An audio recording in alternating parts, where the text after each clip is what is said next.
श्रीमद् भागवत महापुराण पंचम स्कंद अध्याय 7 भरत चरित्र। श्री सुखदेव जी कहते हैं, राजन, महाराज भरत बड़े ही भगवत भक्त थे। भगवान ऋषभ देव ने अपने संकल्प मात्र से उन्हें पृथ्वी की रक्षा करने के लिए नियुक्त कर दिया। उन्होंने उनकी आज्ञा में स्थित रहकर विश्व रूप की कन्या पंचजनी से विवाह किया। जिस प्रकार तामस अहंकार से शब्द आदि 5 भूत तन्मात्र उत्पन्न होते हैं, उसी प्रकार पंचजनी के गर्भ से उनके सुमति, राष्ट्रभृत, सुदर्शन, आवरण और धूम्रकेतु नामक 5 पुत्र हुए, जो सर्वथा उन्हीं के समान थे। इस वर्ष को, जिसका नाम पहले अजनाब वर्ष था, राजा भरत के समय से ही भारत वर्ष कहते हैं। महाराज भरत बहुज्ञ थे।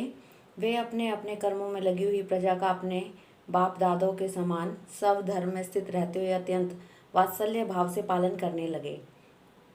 उन्होंने होता, अर्धवर्यु, उद्गाता और ब्रह्मा, इन 4 ऋत्विजों द्वारा कराए जाने वाले प्रकृति और विकृति दोनों प्रकार के अग्निहोत्र, दर्श, पूर्णमास, चतुर्मास, पशु और सोम आदि छोटे छोटे कर्तुओं से यथा समय श्रद्धापूर्वक यज्ञ और कर्तुरूप श्री भगवान का यजन किया।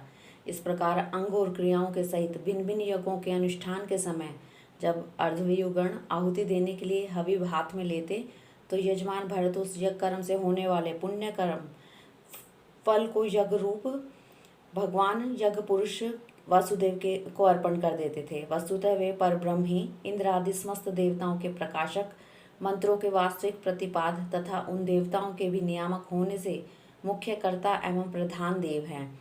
इस प्रकार अपनी भगवत अर्पण बुद्धि रूप कुशलता से हृदय के रोग, द्वेष आदि मलों का मार्जन करते हुए वे सूर्य आदि सभी यज्ञ भोक्ता देवताओं का भगवान के नेत्र आदि अवयवों के रूप में चिंतन करते थे।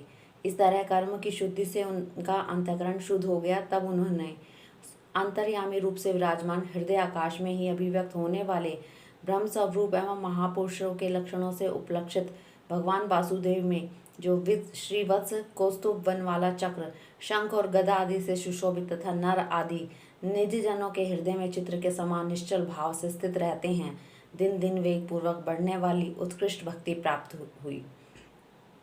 इस प्रकार 1 करोड़ वर्ष निकल जाने पर उन्होंने राज्य भोग का प्रारब्ध क्षीण हुआ जानकर अपनी भोगी हुई वंश परंपरागत संपत्ति को यथा योग्य पुत्रों में बांट दिया।